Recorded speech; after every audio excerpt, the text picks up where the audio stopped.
Isang mapagpalang araw sa inyo, mga minamahal kong kasama sa bawat kwentuhan. Narito na naman ang inyong lingkod upang maghatid ng isang salaysay na susubok sa ating mga puso at paniniwala. Sinasabi nila, ang tunay na kayamanan ay hindi nasusukat sa ginto o pilak. Pero paano kung ang pinakamahalagang pamana ay isang pusong tapat sa gitna ng isang mundong sakim at mapagkunwari? Halina't pakinggan natin ang kwento ni Amihan sa kanyang pagpasok sa pugad ng mga agila. Nanginginig ang mga kamay ni Amihan habang mahigpit na hawak ang nalalabing pera sa kanyang palad. Sapat na lamang ito para sa pamasahe papunta sa probinsya ng Silangan at marahil ay sa isang pirasong tinapay. Ang lahat ng naipon niya ay naibayad na sa mga gamot ng kanyang lola. Apo, sigurado ka ba talaga rito? Tanong ng kanyang lola Binay. Ang boses nito ay mahina at may kasamang pag-ubo. Nakahiga ito sa kanilang lumang papag, balot ng kumot kahit pa mainit ang panahon. Lumuhod si Amihan sa tabi nito at hinawakan ng kamay nitong kulubot na. Kailangan po, lola. Malaking tulong daw po ang sahod. Mapapagamot na po kita. Makakabili na tayo ng mas masustansyang pagkain. Pilit niyang pinatatag ang kanyang boses, itinatago ang kaba sa kanyang dibdib. Ang trabahong papasukin niya ay hindi biro, isang tagapag-alaga para sa isa sa pinakamayaman at pinakamakapangyarihang tao sa bansa. Si Don Rafael Aguila. Ang pangalan pa lamang ay nagdudulot na ng pangingilabot sa karamihan. Mag-iingat ka roon, Amihan. Bili ng matanda. May namumuong luha sa mga mata. Ang mga mayayaman, iba sila. Huwag kang magtitiwala agad. Tumango si Amihan at niyakap ng mahigpit ang kanyang lola. Pangako po, mag-iingat ako. Tatawag po ako agad kapag nakarating na ako. Ang pag-alis ay puno ng luha at mabibigat na damdamin. Bawat hakbang palayo sa kanilang maliit na dampa ay isang karayom na tumutusok sa kanyang puso. Ngunit ang imahe ng kanyang lola na nanghihina ang siyang nagbibigay sa kanya ng lakas. Kailangan niyang maging matapang para sa kanya. Pagkatapos ng mahabang biyahe sa bus, sa wakas ay natanaw na niya ang dambuhalang tarangkahan ng Hacienda Aguila. Gawa ito sa itim na bakal na may malaking simbolo ng agila sa gitna. Parang isang palasyo na nakahiwalay sa mundo. Nang bumukas ang gate, pumasok ang sinasakyan niyang tricycle sa isang mahabang daan na napapaligiran ng malalagong puno. Sa dulo nito, tumambad sa kanya ang isang mansyon na hindi niya pa nakikita kahit sa panaginip. Malawak, puti, at tila nanonood sa bawat galaw niya. Ang hangin ay tila mas malamig sa loob. Nakakapanliit. Isang mayordoma na nasa katanghalian ng edad ang sumalubong sa kanya. Ikaw si Amihan Reyes? Tanong nito sa seryosong tono. Opo, magalang niyang sagot. Sumunod ka sa akin. Hinihintay ka na ni Senyora Marisol. Ang loob ng mansyon ay mas nakakamangha pa kaysa sa labas. Makikintab ang sahig na gawa sa marmol. Matataas ang kisame na may nakasabit na chandelier. At ang mga pader ay puno ng mga painting na mukhang napakamahal. Ngunit sa kabila ng karangyaan, wala kang mararamdamang init o saya. Tanging katahimikan at lamig. Sa isang malawak na sala, nakaupo ang isang babae sa isang antigong sofa. Nakadekwatro ito, suot ang isang mamahaling bestida at ang bawat daliri ay may singsing. Nang tumingala ito, napansin ni Amihan ang matalim nitong tingin. So ikaw na pala yon, sabi ng babae. Ang boses ay matinis at puno ng pagmamata. Tiningnan siya nito mula ulo hanggang paa. Ikaw si Amihan? Ang pagbigkas nito sa pangalan niya ay tila isang insulto. Opo, senyora. Ako po. Sagot ni Amihan, napayuko na lamang siya. Ako si Marisol, ang panganay na anak ni Don Rafael. Pagpapakilala nito. Let me make things clear. Narito ka para magtrabaho, hindi para maging parte ng pamilya. Gawin mo ang trabaho mo. Alagaan mo ang ama ko. Huwag kang gagawa ng kahit anong ikagagalit ko. Maliwanag? Oo po, Senyora Marisol. Mabuti. Manang Elvira, baling nito sa mayordoma. Ihatid mo na siya sa silid ni Papa. Sumunod si amihan sa mayordoma. Ang puso niya ay kumakabog ng malakas. Ang sinabi ng kanyang lola ay totoo. Iba sila. Ang pakikitungo ni Marisol ay mas malamig pa sa marmol na sahig na tinatapakan niya. Huminto sila sa harap ng isang malaking pinto na gawa sa dark wood. Kumatok muna ang mayordoma bago ito dahan-dahang binuksan. Don Rafael, narito na po ang bago ninyong tagapag-alaga. Pumasok si amihan sa isang malaking ngunit madilim na silid. Nakasara ang makakapal na kurtina at tanging isang maliit na lamp sa gilid ang nagbibigay liwanag. Sa gitna ng silid, sa isang malaking silyang naka-upholster, nakaupo ang isang matandang lalaki. Nakasuot ito ng itim na salamin. Nakatingin ito sa direksyon ng bintana. Hindi gumagalaw. Ito pala ang sikat na si Don Rafael Aguila, ang taong kinatatakutan at iginagalang ng marami. Ngunit sa kanyang kalagayan ngayon, ang nakita lamang ni amihan ay isang malungkot at mahinang matanda. Magandang hapon po, Don Rafael. Bati ni amihan sa mahinang boses. Dahan-dahang lumingon ang ulo nito sa direksyon niya. Ikaw na ba ang bago? Tanong nito. Ang boses nito ay mahina, ngunit may bigat at awtoridad pa rin. Opo, ako po si Amihan Reyes. Lumapit ka. Sumunod si amihan. Habang papalapit, mas nakikita niya ang mga guhit sa mukha nito. Mga guhit ng kapangyarihan, ng kalungkutan, at ng maraming taon na nagdaan. Napapaligiran ito ng karangyaan. Ngunit bakit tila nakikita niya ang isang matinding kalungkutan sa anyo nito? Sabi nila, masipag ka raw at mapagkakatiwalaan, sabi ng Don. Tingnan natin kung totoo nga. Gagawin ko po ang lahat ng aking makakaya para pagsilbihan kayo, sinserong sabi ni amihan. Tumango lamang ito. Maari ka nang magsimula. Ihanda mo ang aking hapunan. Manang Elvira will guide you. Masusunod po. Nagpaalam si amihan at dahan-dahang lumabas ng silid. Nang isara niya ang pinto, napasandal siya rito at napabuntong hininga. Kakayanin niya ba ito? Ang kapaligiran ay mabigat. Ang mga tao ay tila mga aninong may kanya-kanyang lihim. Ngunit wala siyang pagpipilian. Para sa kanyang lola, kakayanin niya. Sa pagsara ng pinto, naiwan ang katahimikan sa loob ng madilim na silid. Hindi gumalaw si Don Rafael sa kanyang kinauupuan. Pagkatapos ng ilang sandali, dahan-dahan, itinaas niya ang kanyang kamay at inalis ang madilim niyang salamin.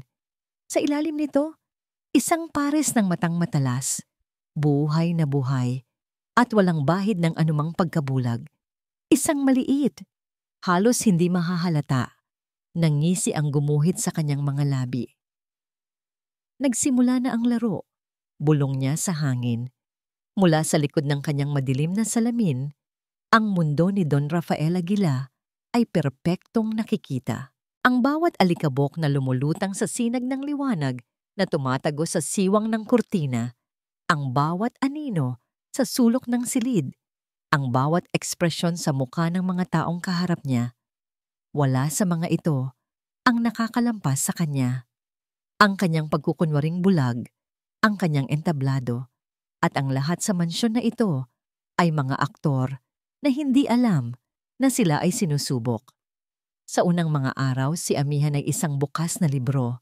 Bawat galaw niya ay may kasamang ingat at respeto. Bawat salita ay malumanay.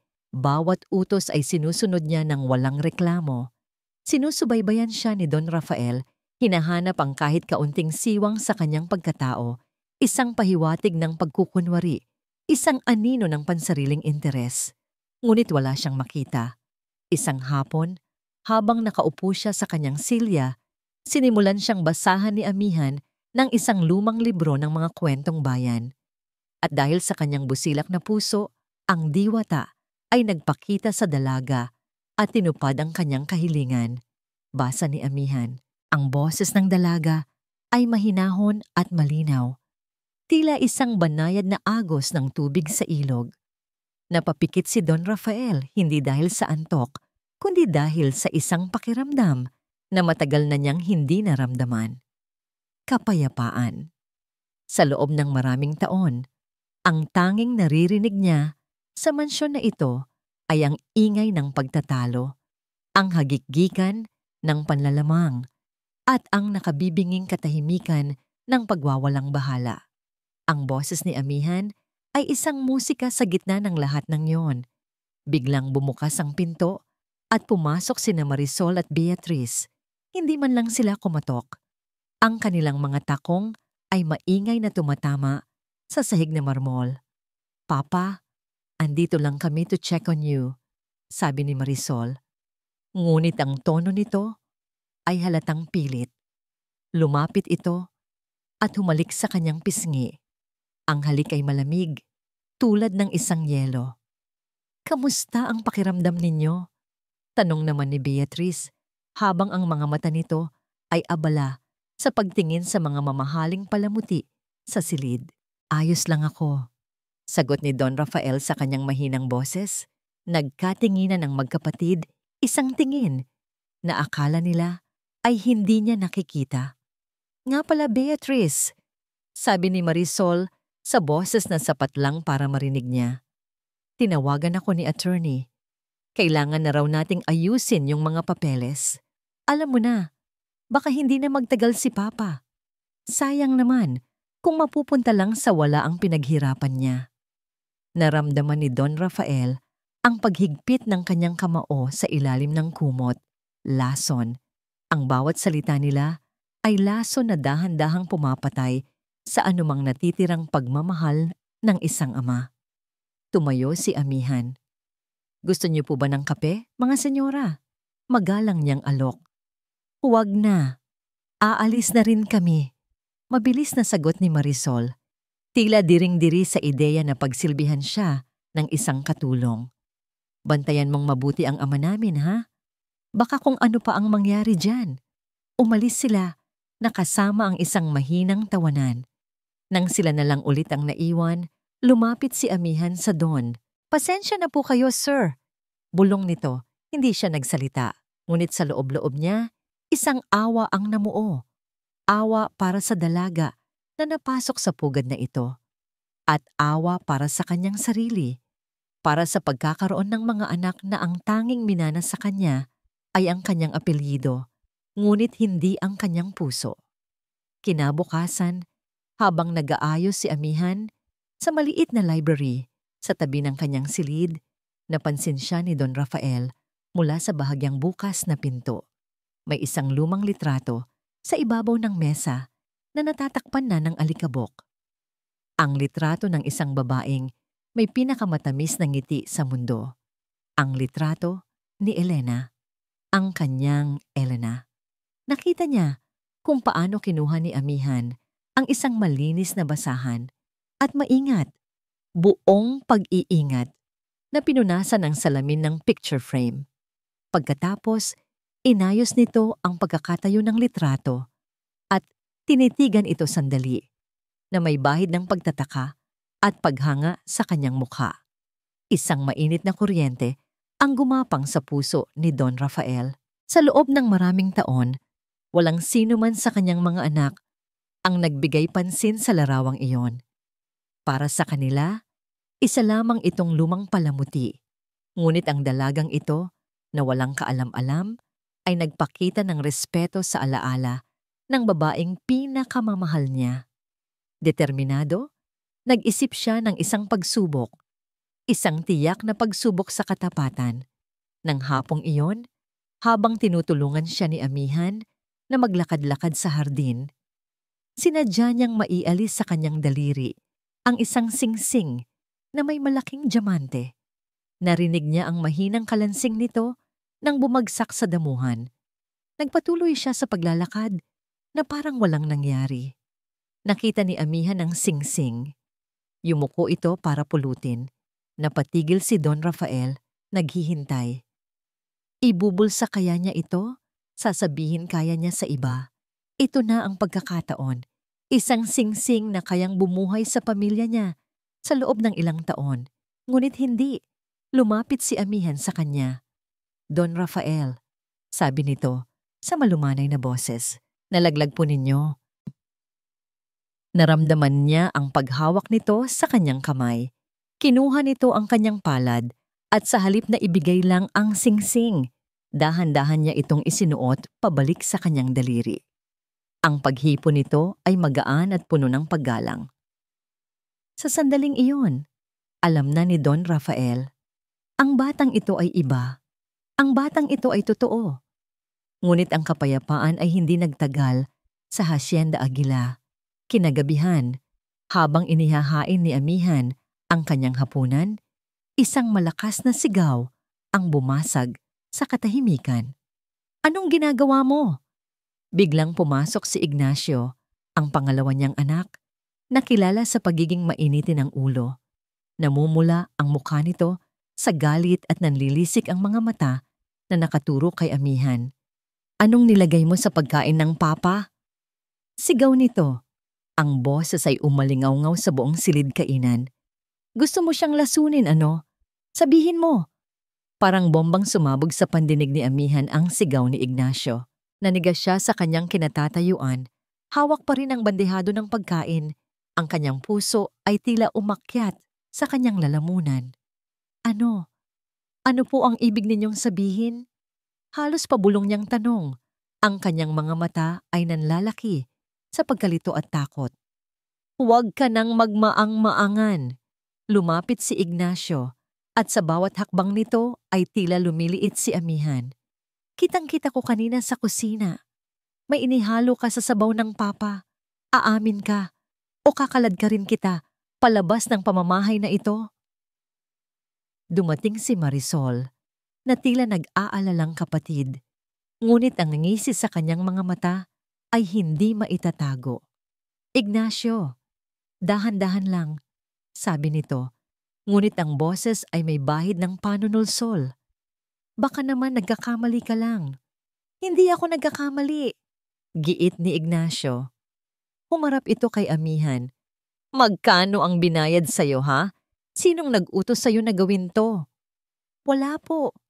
Wala po akong nilalagay na kahit ano. Depensa ni amihan. Nanginginig na ang kanyang boses at nagsisimula ng mamuo ang luha sa kanyang mga mata.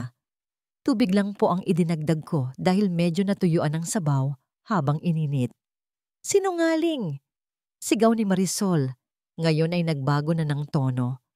Ang pagkukunwaring pag-aalala ay napalitan ng purong galit. Isang hamak na katulong na gaya mo ang maglalakas loob na pakialaman ang pagkain ng ama ko. Malamang ay may masama kang balak. Nagtipon na ang ibang mga kasambahay sa may pintuan, nagbubulungan. Naramdaman ni amihan ang kanilang mga mapanghusgang tingin. Mag-isa siya, walang kakampi. Sa isang iglap, ang mansyon na tila palasyo ay naging isang kulungan at siya ang nasasakdal sa isang kasalanang hindi niya ginawa. Paalisin na yan, sabi ni Ignacio. Tumawag kayo ng pulis. Sa gitna ng kaguluhan, isang mahinang tunog ang pumukaw sa kanilang lahat. Isang mahinang ubo mula sa lamesa. Tubig. Ang boses ni Don Rafael ay halos hindi marinig, ngunit sapat na iyon para mapatigil ang lahat. Ang atensyon ng lahat ay nabaling sa matanda. Papa, okay lang kayo? Nag-aalalang tanong ni Marisol. Agad na bumalik sa kanyang papel bilang mapagmahal na anak. Itinaas ni Don Rafael ang isang nanginginig na kamay. Itinuturo ang baso ng tubig sa tabi ng kanyang plato. Ang tubig ko. Mabilis na kinuha ni amihan ang baso, ngunit sa kanyang pagmamadali at panginginig, natabig ito ng kamay ng Don. Crash! Ang tunog ng nabasag na babasagin ay pumunit sa tensyonadong katahimikan. Lahat sila ay napaurong.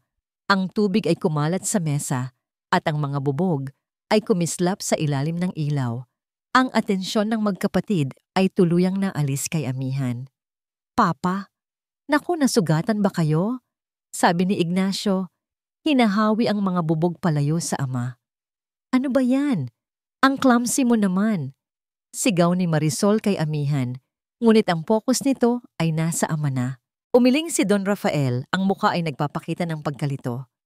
Anong nangyayari? Bakit kayo nagsisigawan? Tumingin siya sa direksyon ng sopas. Ang sabaw? Medyo iba ang lasa. Nagpalit ba ng rekado ang kusinera?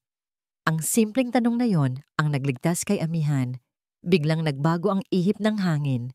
Ang sisi ay naalis sa kanya at nalipat sa isang bagay na walang personal na kinalaman. Ang kusinera? Pag-uulit ni Marisol, nawala sa isip ang paratang kay amihan. Ipatawag yan. Baka nagtitipid sa sangkap, kaya nag-iba ang lasa. Sa gitna ng bagong kaguluhan, sinanyasan ng mayordomang si Manang Elvira si amihan na umalis na. Sige na, umakyat ka na sa kwarto mo. Bulong nito. Walang pag-aalinlangan, mabilis na tumalikod si amihan at halos takbuhin ang hagdanan paakyat. Hindi niya nanilingon pa ang mga taong nag-iwan ng malalim na sugat sa kanyang pagkatao sa loob lamang ng ilang minuto. Pagpasok sa kanyang maliit na silid, isinara niya ang pinto at isinandal ang kanyang likod dito. Doon na bumuhos ang mga luhang kanina pa niya pinipigilan. Napaupo siya sa sahig, yakap ang kanyang mga tuhod, habang ang kanyang katawan ay nanginginig sa bawat hikbi. Ang lugar na ito ay isang impyerno, isang pugad ng mga ahas na nagaanyong tao. Gusto na niyang umuwi, gusto na niyang bumalik sa kanilang maliit na dampa, kung saan simple man ang buhay ay mayroon namang kapayapaan at pagmamahal. Ngunit paano ang Lola Binay niya? Paano ang mga gamot nito? Ang pag-uwi ay nangangahulugang pagsuko. Ang pag-alis ay pagtalikod sa nag-iisang pag-asa para sa kalusugan ng kanyang lola. Kinuha niya ang kanyang lumang telepono at nanginginig na pinindot ang numero ng kanilang kapitbahay. Pagkatapos ng ilang ring, sumagot ito. Pakitawag po sandali si Lola. Pakiusap niya. Sinusubukang kontrolin ang kanyang boses. Ilang sandali pa, narinig niya ang mahinang boses sa kabilang linya. Apo, kamusta ka na? Sa pagkarinig pa lang sa boses ng kanyang lola, tila gumaan ng kaunti ang mabigat niyang dibdib. Huminga siya ng malalim. Pinunasan ang kanyang mga luha. Lola, okay na okay po ako. Pagsisinungaling niya. Ang babait po nila dito. Ang ganda po ng bahay. Huwag po kayong mag-alala sa akin. Mabuti naman kung gano'n na po. Magdasal ka palagi, ha? Opo, Lola. Kayo rin po. Mahal na mahal ko po kayo. Pagkatapos ng tawag, mas lalo siyang napaiyak. Ngunit sa pagkakataong ito, ang kanyang mga luha ay may kasama ng determinasyon. Hindi siya aalis. Hindi siya susuko. Titiisin niya ang lahat para sa kanyang lola. Magiging matatag siya. Nang gabing iyon, hindi siya makatulog. Ang mga salita ni Ignacio at Marisol ay paulit-ulit na tumatakbo sa kanyang isipan. Bumangon siya para uminom ng tubig. Habang naglalakad siya sa tahimik na pasilyo, napadaan siya sa tapat ng silid-aklatan ni Don Rafael. Bahagya itong bukas. Mayroon siyang narinig na boses sa loob. Boses ni Marisol. Mahina at tila may kausap sa telepono. Oo, hindi umubra ang plano kanina. Masyadong mahina. Napatigil si amihan sa likod ng pinto. Nakikinig. Sa susunod, kailangang sigurado na.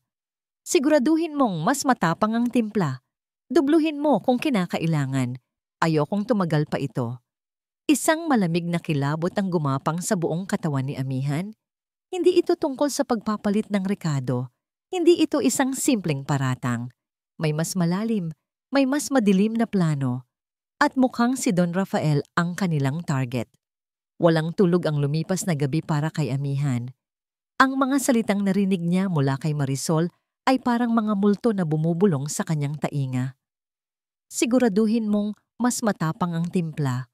Dubluhin mo kung kinakailangan. Hindi na ito isang simpleng alitan sa pamilya. Hindi na ito tungkol sa pera lamang. Ito ay isang balak na mas madilim. Isang kasamaang dahan-dahang gumagapang sa loob ng mansyon. At sa gitna ng lahat, ang target ay isang matandang lalaki na, sa kabila ng pagiging bulag, ay nagpakita sa kanya ng kapiraso ng proteksyon. Kinabukasan, ang bawat galaw ni Amihan ay may kasamang bagong antas ng pag-iingat. Hindi na lamang siya isang tagapag-alaga. Siya na ngayon ay isang tagamasid.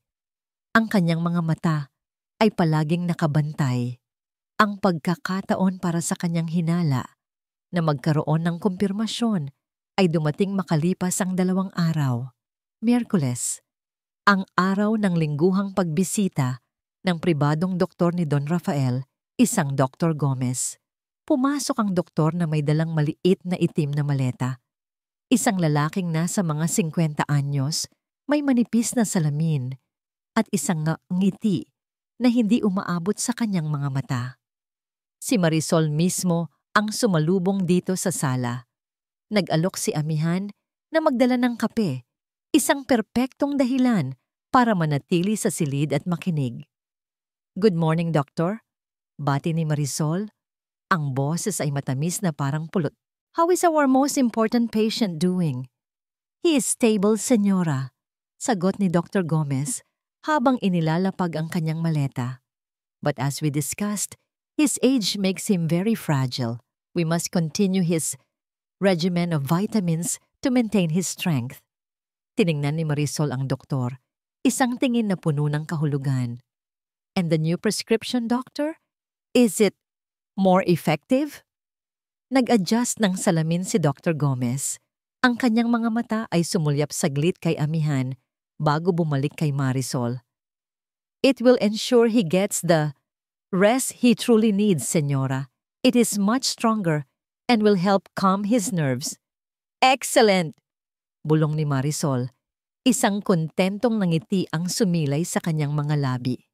Nang iabot ni Amihan ang tasa ng kape, naramdaman niya ang malamig na titig ng doktor. Isang titig na nagsasabing, "Narinig mo ang narinig mo, pero wala kang magagawa." Matapos ang maikling check-up, iniwan ni Dr. Gomez ang isang bagong bote ng maliliit na tableta na kulay dilaw sa mesa sa tabi ng kama ni Don Rafael. Isang tableta tuwing umaga pagkatapos kumain. Bilin nito kay Amihan bago umalis. Mula noon, mas lalo pang binantayan ni Amihan si Don Rafael at ang kanyang napansin ay nagdulot ng mas matinding takot sa kanyang dibdib. Sa tuwing iinumin ng Don ang bitamina, pagkatapos ng halos 1 oras, ito ay tila mas nangihina. Ang mga kamay nito ay mas nanginginig. Minsan, habang nagbabasa siya, ito ay bigla na lang makakatulog sa gitna ng pangungusap. Hindi ito ang natural na paghina ng isang matanda. May mali. Talagang may mali. Isang hapon, habang nag-aayos siya ng mga gamit sa maliit na kabinet sa silid ng Don, napatingin siya sa bote ng mga gamot. Kailangan niyang malaman ang katotohanan. Ngunit paano? Isang ideya ang biglang pumasok sa kanyang isip. Mapanganib, pero ito lang ang tanging paraan. Huminga siya ng malalim. Kinuha niya ang bote ng gamot. Naglakad siya papalapit sa kama kung saan natutulog ang Don. Sa bawat hakbang, ang sahig ay tila lumulubog. Nang nasa tapat na siya ng kama, sinadya niyang bitawan ng bote. Plak! Ang tunog ng plastik na tumama sa sahig ay sapat na para magising si Don Rafael. "Ano yon?" "Naku, pasensya na po, Don Rafael," natatarantang sabi ni Amihan na bahagi ng kanyang plano. "Nahulog ko po ang bote ng inyong mga gamot. Pasensya na po talaga." Mabilis siyang lumuhod at sinimulang pulutin ang nagkalat na mga dilaw na tableta. Ang kanyang puso ay dumadagundong sa kanyang dibdib. Ito na. 1, 2, 3. Habang nagpupulot, mabilis niyang isinilid ang isang piraso sa kanyang bulsa. Ang natitira ay maingat niyang ibinalik sa bote. "Ayos lang," sabi ng Don sa mahinang boses. "Siguraduhin mo lang na walang nawala." "Opo, sir. Kumpleto po lahat." Pagsisinungaling niya, ang kanyang boses ay nanginginig ng bahagya. Kinabukasan, kailangan niyang makahanap ng paraan para makalabas. Nagpaalam siya kay Manang Elvira, sinabing kailangan niyang magpadala ng pera sa kanyang lola sa bayan. Sa kabutihang palad, pinayagan siya nito. Ang biyahe papunta sa pinakamalapit na bayan ay puno ng kaba. Ang isang pirasong tableta sa kanyang bulsa ay tila isang nagbabagang bakal. Hindi siya pumunta sa malaking botika. Sa halip, naghahanap siya ng isang maliit, halos nakatagong parmasya sa isang eskinita. Isang lugar kung saan hindi siya mapapansin. Sa loob, isang matandang parmasyutiko na may makapal na salamin ang sumalubong sa kanya. "Magandang hapon po," bati ni Amihan. "Pwede po bang magtanong? Ano yon, Ineng?" Nanginginig ang mga kamay niya nang ilabas niya ang maliit na tableta mula sa isang panyo. Inilapag niya ito sa salamin na counter. "Gusto ko lang po sanang malaman kung anong klaseng gamot po ito. Bitamina daw po kasi ito ng alaga ko, pero gusto ko lang pong makasiguro." Kinuha ng matanda ang tableta. Isinuot nito ang kanyang salamin at sinuri itong mabuti. Tumango-tango ito. Pagkatapos ay kumuha ng isang malaking libro ng mga gamot. Ilang minuto itong naghanap. Ang bawat segundong lumilipas ay parang isang oras para kay Amihan. Sa wakas, tumingin ang parmasyutiko sa kanya. Ang kaninang palakaibigang mukha nito ay napalitan ng seryosong pag-aalala. "Ineng," sabi nito sa mababa at seryosong boses, "hindi ito bitamina." Napatigil sa paghinga si Amihan. "Ito ay isang pampakalma na may mataas na dosage, pagpapatuloy ng matanda. Pangmatagalan, ang pag-inom nito ay maaaring magdulot ng malubhang pinsala sa sistema ng nerbiyos at sa utak." Sa likod ng kanyang pekeng kadiliman, nararamdaman ni Don Rafael ang unti-unting pagbabago sa kanyang katawan. Hindi ito ang natural na paghina na dulot ng edad. Ito ay isang bagay na artipisyal, isang bigat na pumipilit sa kanyang mga talukap na bumagsak, isang ulap na nagtatangkang takpan ang talas ng kanyang isipan. Alam niyang may ginagawa ang kanyang mga anak, ang kanilang mga bulungan, ang kanilang mga pag-uusap na biglang tumitigil sa tuwing siya ay dumarating. Hindi niya man nakikita, nararamdaman niya ang lason sa hangin. Ang hindi niya lang alam ay kung paano nila ito ginagawa. Hanggang ngayon, ang gamot, ang mga bitamina na ipinipilit ni Marisol na inumin niya araw-araw sa tulong ni Dr. Gomez. Ang kanyang katawan na sanay sa disiplina ay nagbibigay ng senyales, isang babala. Ngunit ang mas matindi pa sa epekto ng gamot ay ang epekto ng presensya ni Amihan.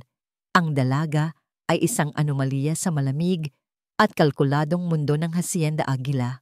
Ang kanyang pag-aalala ay hindi huwad.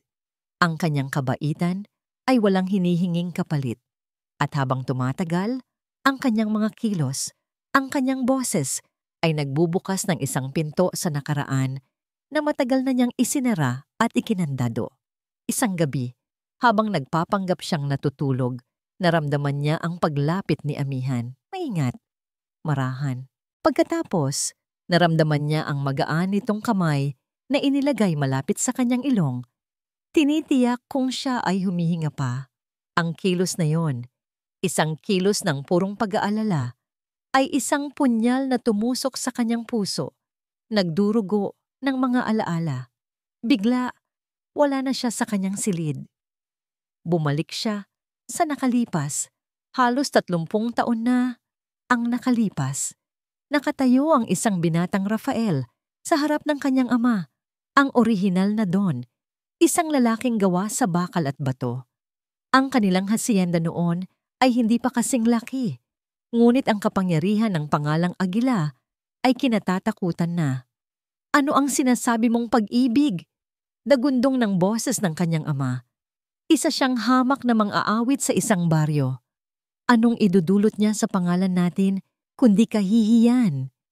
"Mahal ko siya, ama," matatag na sagot ng binatang Rafael. "Ang pangalan niya ay Elena at hindi ko siya iiwan." "Kung ipagpipilitan mo ang babaeng yan," sabi ng matandang Don, ang mga matay nag-aapoy. "Kalimutan mo na isa kang Aguila. Kalimutan mo na may pamilya ka. Pumili ka, Rafael. Ang babaeng yan o ang lahat ng ito. Ang huling pagkikita nila ni Elena ay sa ilalim ng isang malaking puno ng mangga, ang kanilang tagpuan. Umuulan noon at ang mga luha ni Elena ay kasabay ng pagpatak ng ulan sa kanyang magandang mukha. Hindi ko kayang isuko ang lahat, Elena. Sabi niya, ang bawat salita ay isang pagtataksil sa sarili niyang puso. Ang pamilya ko, ang responsibilidad ko, naiintindihan ko. Sagot ni Elena, kahit ang sakit ay kitang-kita sa kanyang mga mata. Hinawakan nito ang kanyang mukha. Pero tandaan mo, Rafael, mamahalin kita hanggang sa huling hininga ko. Palagi. At pagkatapos ay tumalikod ito at naglakad palayo. Dala ang isang sikretong hindi na niya kailanman nalaman. Napamulat si Don Rafael, ang kanyang dibdib ay sumisikip. Ang sakit ng kahapon ay sariwa pa rin. Tila kahapon lang nangyari. Ang kanyang pinakamalaking pagkakamali. Ang kanyang pinakamalaking pagsisisi. Ipinagpalit niya ang tunay na yaman para sa ginto. At mula noon, nabuhay siyang may lamat sa kaluluwa. Isang mahinang himig ang pumutol sa kanyang pag-iisip. Dahil sa'yo, ako'y lumigaya. Pag-ibig ay alayan ka. Si Amihan, nag-aayos ito sa kabilang sulok ng silid at habang nagpupunas ng mga muebles, humuhuni ito ng isang lumang kundiman. Ang kundiman na palaging inaawit ni Elena para sa kanya. Nanigas si Don Rafael. Isang pagkakataon lang ba ito? O isang mensahe mula sa tadhana? Ang kanyang hinala sa gamot, ang kanyang mga alaala kay Elena, at ang misteryosong pagkakahawig ng ugali ni Amihan sa kanyang nawalang pag-ibig. Lahat ay nagsasama-sama, bumubuo ng isang nakakabahalang larawan. Nang gabing iyon, oras na para uminom ng gamot. Inihanda ni Amihan ang isang basong tubig at ang dilaw na tableta sa isang platito. Ngunit bago pa niya ito maibigay, may inilapag siyang isang tasa sa kanyang tabi. Don Rafael, sabi ni Amihan, ang kanyang boses ay mas seryoso kaysa dati. Huwag niyo na po sanang inumin ang gamot mula sa doktor. Naramdaman niya ang pagbabago sa hangin. Naramdaman niya ang tapang sa boses ng dalaga. Ito na lang po ang inumin ninyo. Pagpapatuloy nito. Salamat po, pampainit ng katawan at mas mabuti po para sa inyo. Hindi nagsalita si Don Rafael, ngunit ang kanyang isipan ay gumagana. Alam na ng batang ito. Paano? Gaano karami ang alam niya? Tinitigan ni Amihan ang kanyang mukha. Tila naghahanap ng sagot sa isang taong hindi nakakakita. Nag-aalala lang po ako sa inyo, sir. Pakiusap po. Ang kanyang mga salita ay hindi pakiusap ng isang utusan. Ito ay pakiusap ng isang taong tunay na nagmamalasakit. Isang taong handang isugal ang kanyang trabaho para sa kapakanan niya. Dahan-dahan, itinaas ni Don Rafael ang kanyang kamay. Hindi niya kinuha ang baso ng tubig at ang tableta. Sa halip, ang kinuha niya ay ang tasa ng mainit na salabat. Napansin ni Marisol ang pagbabago. Hindi na iniinom ng kanyang ama ang mga bitamina na inireseta ni Dr. Gomez. Palagi itong may dahilan. Minsan, masakit daw ang tiyan nito. Minsan, nakainom na raw ito. At palagi, sa tabi nito, naroon si Amihan na may dalang isang tasa ng salabat o isang baso ng maligamgam na tubig. Ang dalagang iyon, ang hamak na katulong na iyon, nakikialam siya. May problema tayo, sabi ni Marisol sa telepono habang naglalakad-lakad sa kanyang marangyang silid. Nakatingin siya sa salamin, pinagmamasdan ng kanyang sariling refleksyon. Isang babaeng may lahat, pero palaging may kulang. Ang pesteng tagapag-alaga. Sa tingin ko, may alam na siya. Sa kabilang linya narinig niya ang buntong hininga ni Dr. Gomez. Sinabi ko na sa'yo, Marisol, masyadong mapanganib ang ginagawa natin. Huwag kang uurong ngayon, Doktor. Banta ni Marisol. Ang boses ay matalim. Kasama ka sa planong ito. Kung babagsak ako, isasama kita. Narinig niya ang pananahimik ng doktor. Kailangan nating alisin ang babaeng yan. At kailangan nating gawin ito sa paraang hindi na siya makakabalik pa. Nag-isip si Marisol. Kailangan niya ng isang bagay na sisira sa tiwala ng kanyang ama. Isang bagay na dudurog sa imahe ng pagiging anghel ni Amihan. Isang bagay na personal. Ang kanyang mga mata ay napadako sa isang maliit na kahon ng alahas sa ibabaw ng kanyang tokador. Binuksan niya ito. Sa loob, sa ibabaw ng pulang pelus, nakalatag ang isang kwintas na perlas. Ito ang paboritong alahas ng kanyang yumaong ina. Isang bagay na hindi matutumbasan ng pera. Ang perpektong pain. Ngumisi si Marisol. May ideya na ako, sabi niya sa telepono. Isang ideya na siguradong tatapos sa kanya.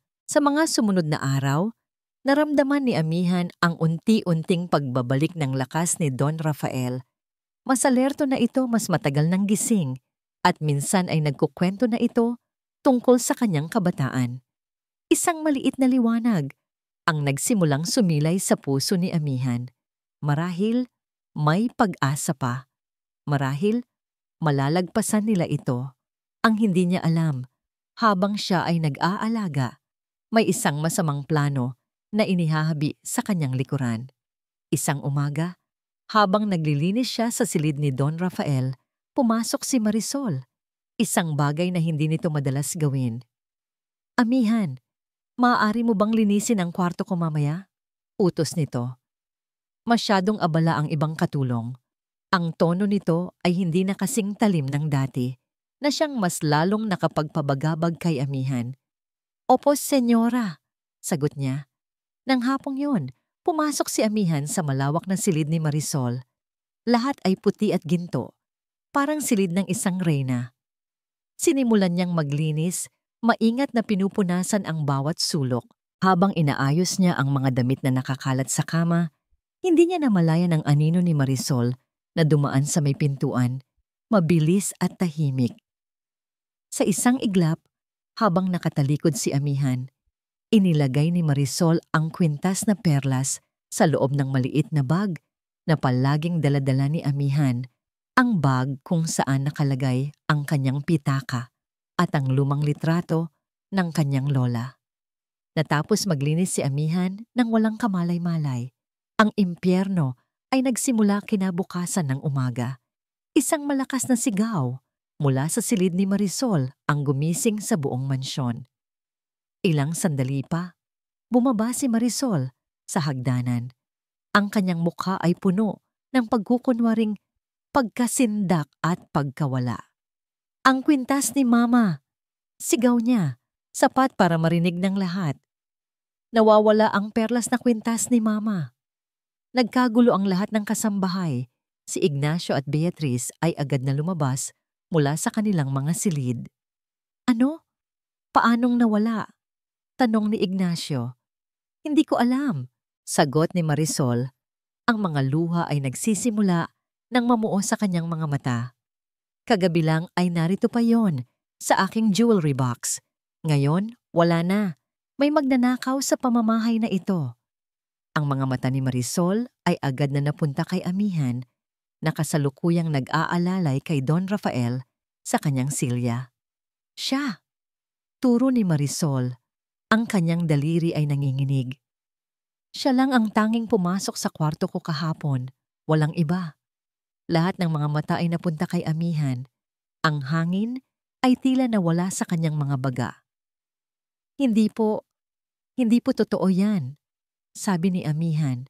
Ang kanyang boses ay nanginginig. Huwag ka nang magkaila, sigaw ni Ignacio. Ikaw lang ang baguhan dito.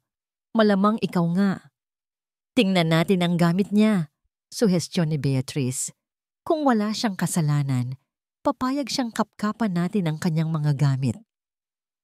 Bago pa man makasagot si Amihan, kinuha na ni Ignacio ang maliit na bag na nakasabit sa kanyang balikat. Binuksan niya ito at ibinuhos ang lahat ng laman sa isang mesa.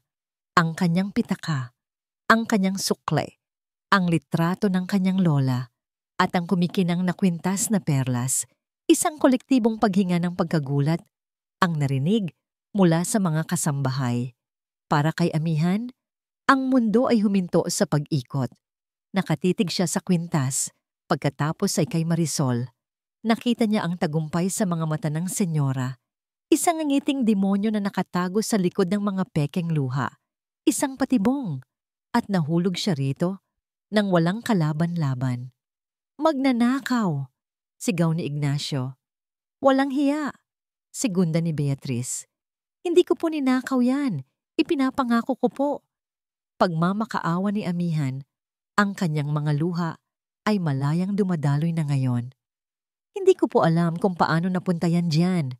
Tumingin siya kay Don Rafael, naghahanap ng tulong. Ang matanda ay tahimik lang sa kanyang silya. Ang muka ay isang blangkong maskara sa likod ng madilim na salamin. Ito ang taong pinrotektahan niya. Ito ang taong akala niya ay kakampi niya.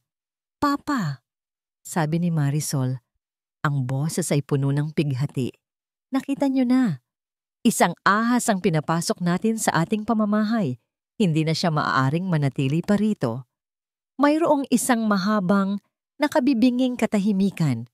Lahat ay naghihintay sa hatol ng Don. Si amihan ay nakatitig sa kanya. Ang kanyang puso ay puno ng isang huling hibla ng pag-asa. Maniwala kayo sa akin.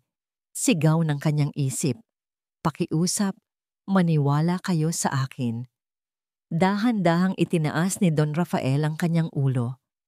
At sa isang boses na malamig at walang emosyon, isang boses na tuluyang dumurog sa puso ni amihan, sinabi niya ang mga salitang tatatak sa kanyang isipan magpakailanman. Paalisin siya. Paalisin siya. Ang dalawang salitang yon ay hindi pumasok sa tainga ni amihan. Dumiretso ang mga ito na parang matulis na kutsilyo sa kanyang puso. Sinaksak siya sa lugar kung saan naroon ang maliit na tiwalang nagsimulang mabuo. Napatingin siya kay Don Rafael, naghahanap ng kahit anong senyales na nagbibiro lang ito, na bahagi ito ng isang mas malaking plano para ilantad ang kasamaan. Ngunit ang mukha ng matanda ay nanatiling walang ekspresyon, nakatago sa likod ng madilim na salamin. Ang taong pinagkatiwalaan niya, ang taong ipinagtanggol niya sa sarili niyang paraan, ay siya ring humatol sa kanya ng walang pag-aalinlangan. Mas masakit pa yon kaysa sa lahat ng paratang ni Marisol at Ignacio. Ang kanilang galit ay inaasahan na niya. Ngunit ang pagtalikod ng Don, iyon ang tuluyang pumatay sa kanyang espiritu. Narinig mo ang sinabi ng Papa. Sigaw ni Marisol. Ang boses ay puno ng tagumpay. Hinawakan nito ang braso ni amihan ng mahigpit. Labas. Umalis ka sa pamamahay na ito at huwag ka nang babalik kahit kailan. Hindi na pumalag si amihan. Wala nang lakas na natitira sa kanya. Para siyang isang manika na kinaladkad ni Marisol palabas ng sala, habang ang mga mata ng ibang kasambahay ay nakasunod sa kanya. Mga matang puno ng panghuhusga, pagkasuklam, at ang iba'y awa. Dinala siya sa kanyang maliit na silid. Kunin mo ang mga basura mo at umalis ka na. Utos ni Marisol bago siya malakas na itinulak papasok at isinara ang pinto.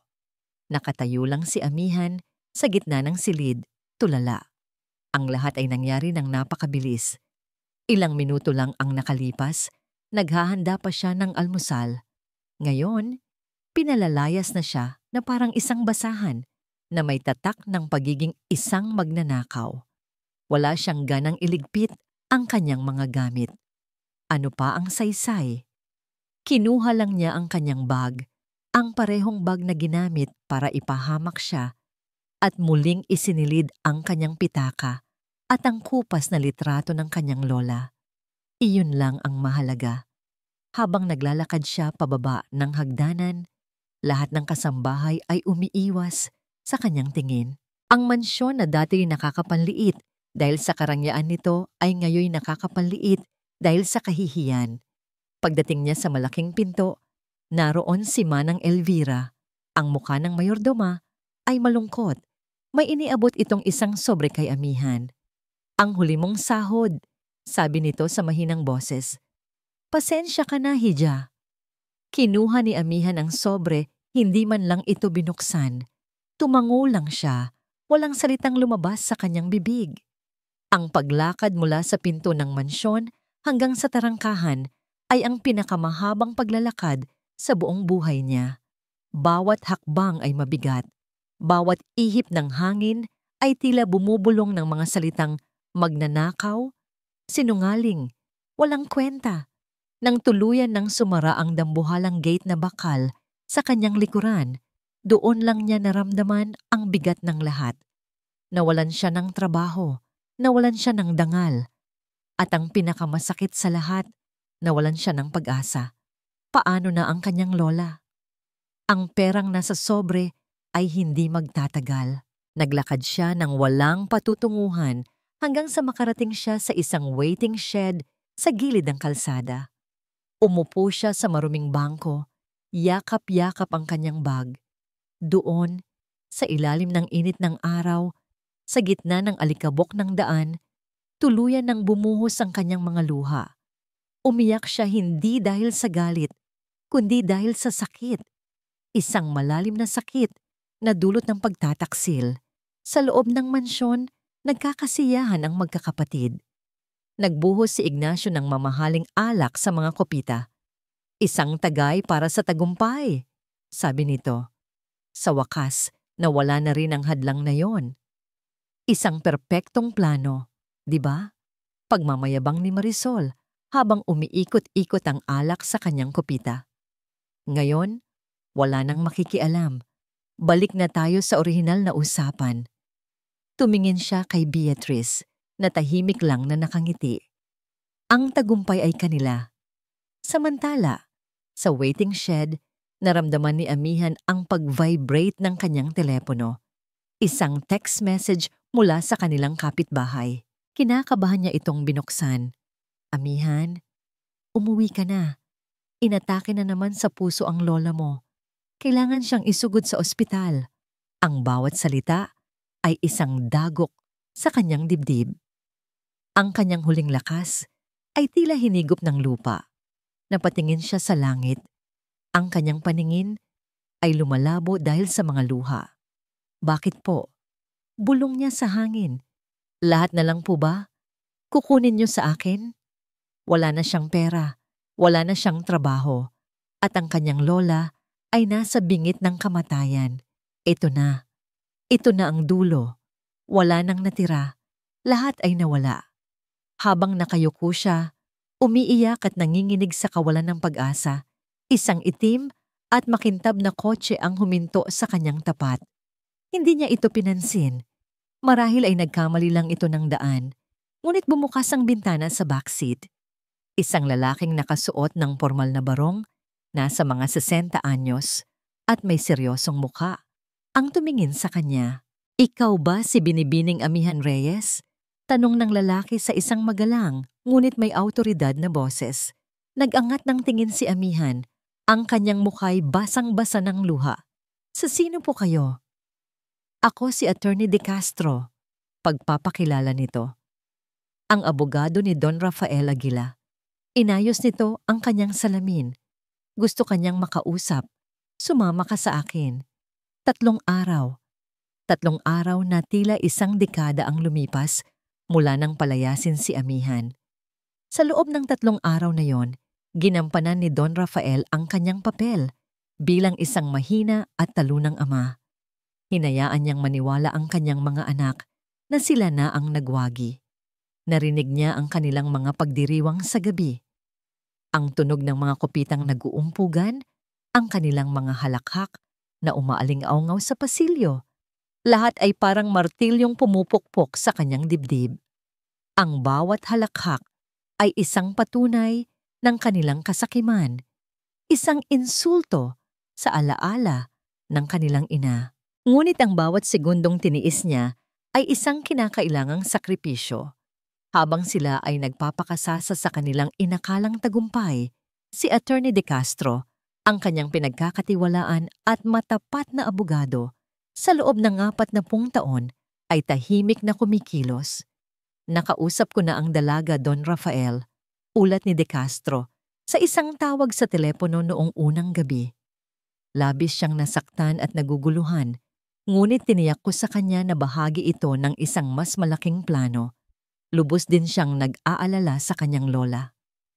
Asikasuhin mo ang lahat ng kailangan ng kanyang lola.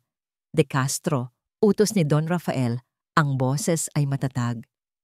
Ang pinakamahusay na ospital, ang pinakamagagaling na doktor, huwag mong hahayaang magkulang sila sa anumang bagay at tiyakin mong ligtas si amihan. Masusunod, Don Rafael, sagot ng abogado. Handa na rin ang lahat. Ang testimonya mula sa parmasyutiko, ang mga medical records mo na nagpapatunay na hindi ka bulag, at ang kopya ng orihinal na huling habilin. Mabuti, sabi ni Don Rafael, ihanda mo na ang pagtitipon. Panahon na para sa huling akto ng palabas na ito. At ngayon, narito na sila. Nakatipon sa malawak na library ng mansyon, isang silid na saksi sa maraming kasunduan at pagtataksil sa kasaysayan ng pamilya Aguila.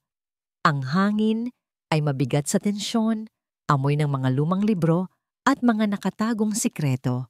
Nakaupo si Don Rafael sa kanyang wheelchair sa gitna ng silid. Suot ang kanyang madilim na salamin, ang perpektong imahe ng isang patriarkang malapit ng mamaalam. Sa kanyang kanan, nakaupo si Marisol. Suot ang isang itim na bestida na tila nagluluksa na, ngunit ang mga mata ay nagniningning sa pananabik. Sa tabi niya ay ang kanyang personal na abogado at si Dr. Gomez na kapwa hindi mapakali. Sa kanyang kaliwa, si Ignacio ay walang pasensyang naglalaro sa kanyang mamahaling relo, habang si Beatriz ay kalmadong nagbabasa ng isang magazine na tila ba isa lang itong ordinaryong araw. Si Attorney De Castro ay nakatayo sa harap, hawak ang isang makapal na folder ng mga dokumento. Salamat sa pagdalo ninyong lahat. Formal na simula ni De Castro. Ipinatawag tayo ni Don Rafael ngayon upang formal na basahin ang ilang mahahalagang pagbabago sa kanyang huling habilin.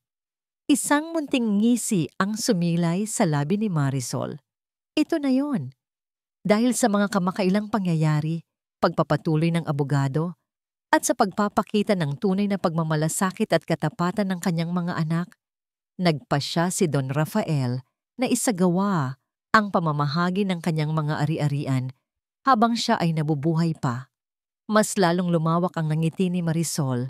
Mas maganda pa ito sa kanyang inaasahan.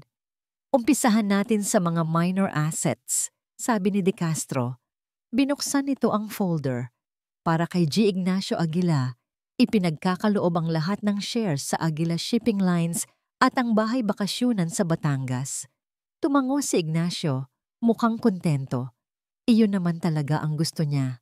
Para kay binibining Beatriz Aguila, ipinagkakaloob ang koleksyon ng mga alahas ng yumaong si Doña Isabela at ang pamamahala sa lahat ng art galleries ng pamilya. Itiniklop ni Beatriz ang kanyang magazine, isang senyales ng kanyang interes. Mukhang nasiyahan din siya sa kanyang bahagi. Ang lahat ng mata ngayon ay napunta kay Marisol. Ang pinakamalaki at pinakamahalaga ay ang natitira, ang Hacienda Aguila, ang kontrol sa Aguila Corporation, ang pinakapuso ng kanilang imperyo. Ngumiti si De Castro. At para sa pangunahing tagapagmana, si binibining Marisol Aguila. Tumindig ang balahibo ni Marisol. Ang kanyang puso ay bumibilis. Ang lahat ng kanyang pinaghirapan, ang lahat ng kanyang mga plano ay magbubunga na. Ang lahat ng natitirang ari-arian, kasama na ang Aguila Corporation at ang haciendang ito ay... Biglang tumigil sa pagsasalita si Attorney De Castro. Itiniklop nito ang folder. Isang naguguluhang katahimikan ang bumalot sa silid. Bakit ka tumigil? Hindi makapaghintay na tanong ni Marisol. Tumingin si De Castro sa malaking pinto ng library dahil meron pa tayong isang importanteng panauhin na kailangang dumating bago ko ipagpatuloy ang pagbabasa. Sa hudyat na yon, Ang malaking pinto ng library ay dahan-dahang bumukas. Lahat sila ay napalingon. At sa bukana ng pinto, nakatayo si Amihan Reyes. Hindi na siya ang yuko at takot na katulong. Nakasuot siya ng isang simpleng puting bestida. Ang kanyang buhok ay nakapusod ng maayos. Nakatayo siya ng tuwid. Ang kanyang mga mata ay hindi nagpapakita ng takot, kundi ng isang tahimik na lakas. Sa kanyang likuran, nakatayo ang dalawang unipormadong pulis. Isang matinding katahimikan ang nanaig sa silid. Bago ito sinira ng isang sigaw na puno ng galit at hindi makapaniwalang pagtataka. Anong ginagawa ng magnanakaw na yan dito? Sigaw ni Marisol. Sabay tayo. Ang sigaw ni Marisol ay parang kulog na yumanig sa buong silid-aklatan. Ngunit sa pagkakataong ito, hindi na yumuko si Amihan. Hindi na siya nanginig sa takot. Tumayo siya ng tuwid, tinitingnan si Marisol ng direkta sa mga mata. Ang kanyang tahimik na presensya ay mas malakas pa kaysa sa anumang sigaw. Sa tabi niya, ang presensya ng mga pulis ay isang solidong pader ng awtoridad. Anong ibig sabihin nito, De Castro? Sigaw ni Ignacio. Tumatayo na rin. Bakit may mga pulis dito? At anong karapatan ng babaeng yan na tumapak ulit sa pamamahay na ito? Si Attorney De Castro ay nanatiling kalmado. Maupo kayo, G. Ignacio. Lahat ay malilinawan. Hindi ako uupo. Galit na sabi ni Marisol. Palabasin niyo ang babaeng yan. Isa siyang magnanakaw. Magnanakaw? Isang boses ang pumutol sa galit ni Marisol. Hindi ito ang boses ng abogado. Ang boses ay mahina, ngunit puno ng bigat at kapangyarihan. Isang boses na pamilyar sa kanilang lahat, ngunit may isang bagong talas na matagal na nilang hindi narinig. Lahat sila ay napalingon sa wheelchair. Dahan-dahan, napakabagal. Itinaas ni Don Rafael Aguila ang kanyang mga kamay. At sa isang kilos na tila huminto sa pag-ikot ng mundo, inalis niya ang kanyang madilim na salamin. Sa ilalim nito, ang kanyang mga mata ay buhay na buhay, matalas, nakakakita, at nakatitig ang mga ito ng direkta kay Marisol na may tingin na tila kayang tumunaw ng bakal. Ang katahimikan sa silid ay nakabibingi. Ang paghinga ng lahat ay tila nahinto. Si Ignacio ay napanganga. Si Beatriz ay nabitawan ng kanyang magazine at si Marisol, ang kulay ay unti-unting nawala sa kanyang mukha. Papa? Nauutal niyang sabi. Ang mga mata mo. Dahan-dahan, inilagay ni Don Rafael ang kanyang mga kamay sa armrest ng wheelchair at sa lakas na walang sino man sa kanyang mga anak ang nakakita sa loob ng maraming taon, tumayo siya. Tumayo siya mula sa wheelchair, tuwid at matatag. Hindi ako bulag, deklara niya. Ang kanyang boses ay malinaw at malakas na ngayon. Umaalingaw-ngaw sa bawat sulok ng silid. Ang pagkagulat sa mukha ng kanyang mga anak ay hindi mailarawan. Para silang nakakita ng isang multo. Paano? Bulong ni Ignacio. Isang palabas, sabi ni Don Rafael. Ang kanyang mga mata ay hindi inaalis kay Marisol.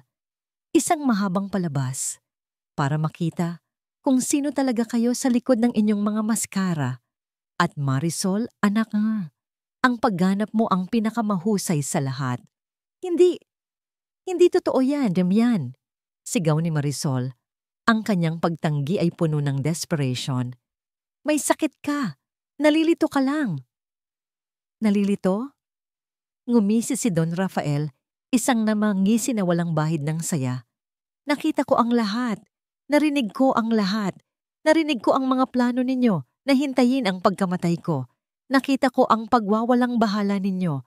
At nakita ko rin kung paano ninyo sinira ang isang inosenteng tao para sa inyong kasakiman. Di lumingon siya kay Amihan. At sa unang pagkakataon, nakita ni Amihan ang tunay na emosyon sa mga mata ng Don, pagsisisi at pasasalamat. Attorney, sabi ni Don Rafael, tumango si De Castro. Binibining Reyes, maaari mo na bang ibigay ang iyong ebidensya? Lumakad si Amihan papunta sa mesa. Mula sa kanyang bag, inilabas niya ang isang maliit na plastic na may lamang dilaw na tableta. Ito po ang bitamina na ipinapainom ni Dr. Gomez kay Don Rafael. Pagkatapos, isang lalaki mula sa likuran, ang parmasyutiko, ang lumapit.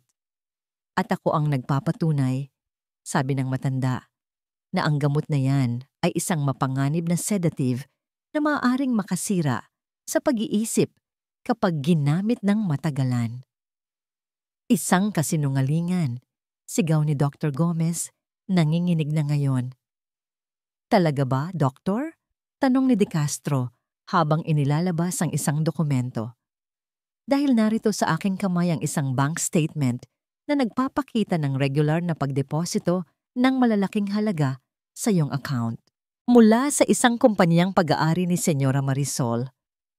Namutla si Dr. Gomez na parang isang papel. At ang kwintas. Sabi ni Don Rafael, ang kanyang boses ay muling bumaba, malamig at mapanganib. Ang kwintas ng iyong ina, ginamit mo ang alaala niya para sa isang masamang plano. Inilabas niya ang isang maliit na remote mula sa kanyang bulsa at pinindot ito. Isang screen ang bumaba mula sa kisame at isang video ang nagplay.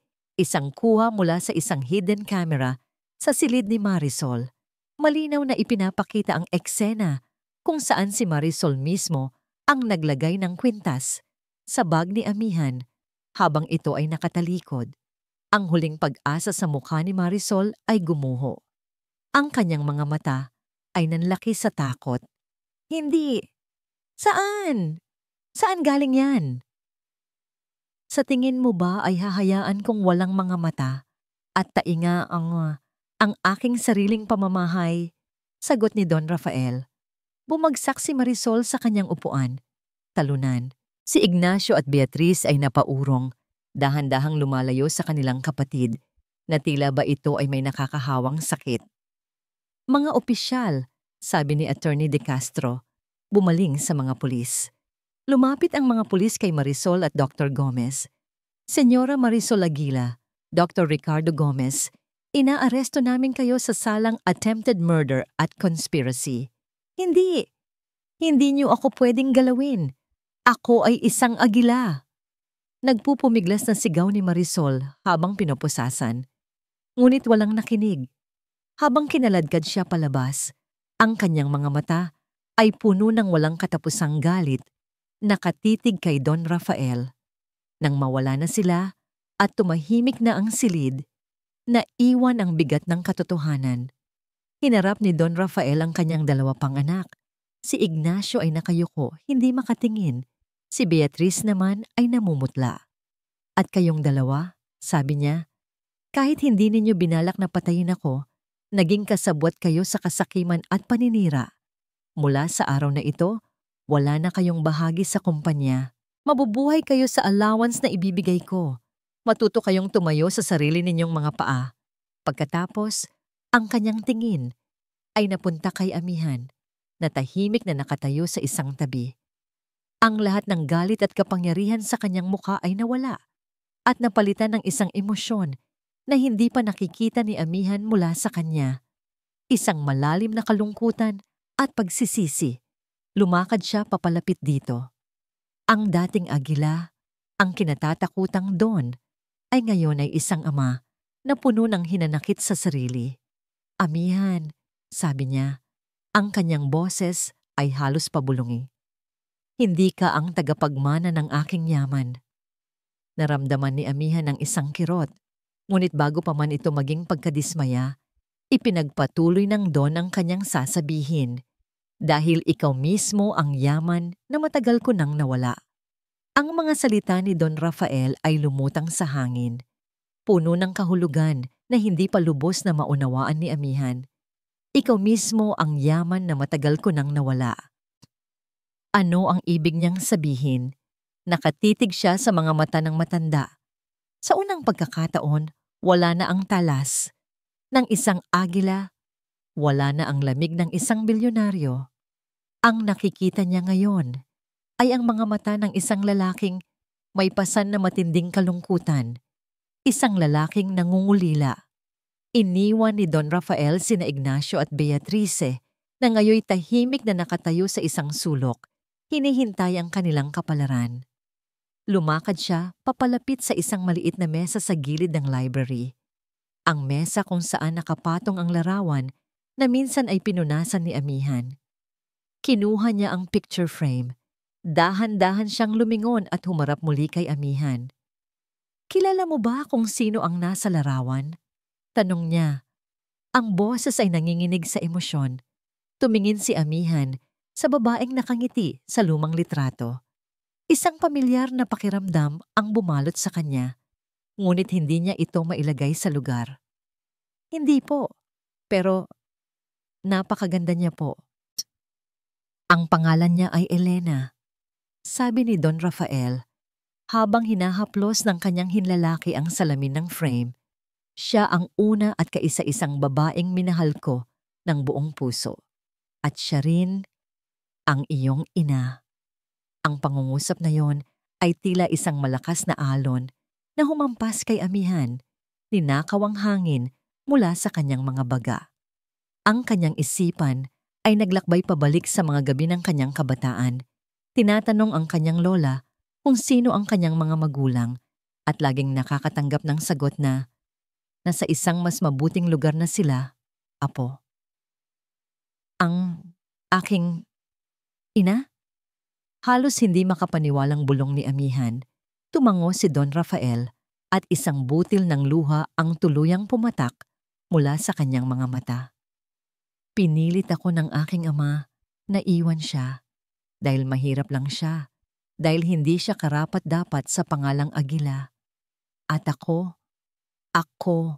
sa aking karuwagan, ay sumunod. Iniwan ko siya, hindi alam na dinadala na pala niya sa kanyang sinapupunan ang bunga ng aming pagmamahalan. Ikaw, Amihan!" Ikinuwento niya ang lahat. Kung paano niya nalaman ang tungkol sa pagbubuntis ni Elena nang huli na ang lahat. Kung paano namatay si Elena pagkatapos siyang isilang. At kung paano, sa takot na baka itakwil din ng kanyang ama ang sarili niyang apo, ay ipinagkatiwala niya ang sanggol na si Amihan sa isang mapagkakatiwalaang nurse, si Lola Binay. "Ang lola mo ay hindi mo tunay na lola," pagpapatuloy ni Don Rafael. "Siya ang nurse na nag-alaga sa iyong ina. Isang babaeng may gintong puso na nangakong itataguyod ka na parang tunay niyang apo. At sa buong buhay ko, palihim kitang sinubaybayan mula sa malayo. Nagpapadala ako ng tulong sa paraang hindi mo malalaman. Ngunit hindi ko kailanman nagkaroon ng lakas ng loob na aminin ang aking pagkakamali. Hanggang ngayon, ang lahat ng piraso ay nagkabit-kabit na. Ang pagmamahal ng kanyang lola, ang mga misteryosong tulong na dumarating sa tuwing sila'y ginigipit, ang pamilyar na pakiramdam sa mansyon na ito. Kaya nang dumating ka dito," sabi ng Don, "hindi yun isang pagkakataon lang. Iyon ay tadhana. Tadhana na nagbibigay sa akin ng pagkakataong itama ang pinakamalaking pagkakamali ng buhay ko." Tumingin si Amihan mula sa larawan ng kanyang ina, patungo sa lalaking nakatayo sa kanyang harapan. Ang lalaking akala niya ay kanyang amo, ang lalaking kinatakutan niya, ang lalaking nagligtas sa kanya, ang kanyang ama. Hindi na niya napigilan ang kanyang mga luha. Ngunit hindi na ito luha ng kalungkutan o sakit. Ito ay luha ng pag-unawa, ng paglaya, ng isang paghahanap, na sa wakas ay nagkaroon ng katapusan. "Ang tunay na pamana ko sa iyo, anak," sabi ni Don Rafael. "Ang boses ay basag na. Ay hindi ang kumpanya, hindi ang haciendang ito. Ang tunay kong pamana ay ang paghingi ng tawad. Patawarin mo sana ang isang duwag na ama na ngayon lang natutong maging matapang." Walang salitang namutawi kay Amihan. Sa halip, humakbang siya papalapit at sa unang pagkakataon, niyakap niya ang kanyang ama. Sa yakap na yon, lahat ng taon ng pangungulila, lahat ng sakit ng nakaraan ay unti-unting naghilom. Naramdaman niya ang panginginig ng katawan ni Don Rafael, ang bigat ng pagsisising dinala nito sa loob ng maraming taon. At sa yakap na yon, ipinadama ni Amihan ang kapatawaran. Makalipas ang ilang linggo, ang Hacienda Aguila ay tila humihinga ng bagong hangin. Ang lamig at katahimikan ay napalitan ng init. Itinatag ni Don Rafael ang Elena Foundation, isang organisasyon na tumutulong sa mga mahihirap ngunit may talentong musikero at artista, isang pagpupugay sa kanyang minamahal. At ang namumuno dito, sa tabi niya, ay ang kanyang anak, si Amihan Aguila. Isang hapon, magkasama silang dumalaw sa sementeryo. Una, sa puntod ni Lola Binay, kung saan nag-alay sila ng pasasalamat. Pagkatapos, sa isang magandang puntod sa ilalim ng isang puno, kung saan nakaukit ang pangalang Elena. Kamukhang kamukha mo siya, sabi ni Don Rafael habang nakatingin sa puntod. Ngumiti si Amihan. Sabi po ni Lola, mayroon daw po akong boses ng isang anghel, tulad niya. Mayroon ka nga, sagot ng kanyang ama habang inaakbayan siya.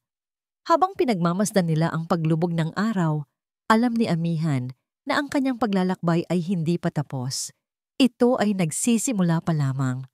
Ang kanyang pamana ay hindi nakasulat sa mga papeles ng yaman, kundi sa aral na iniwan ng kanyang ina at lola, at sa pagmamahal na sa wakas ay natagpuan niya sa kanyang ama. Ang tunay na pamana na unawaan niya ay ang patunay na kahit sa pugad ng mga sakim na agila, ang isang pusong busilak at totoo ay palaging mananaig. At dito nagtatapos ang kwento ni Amihan Aguila at ng kanyang ama, si Don Rafael.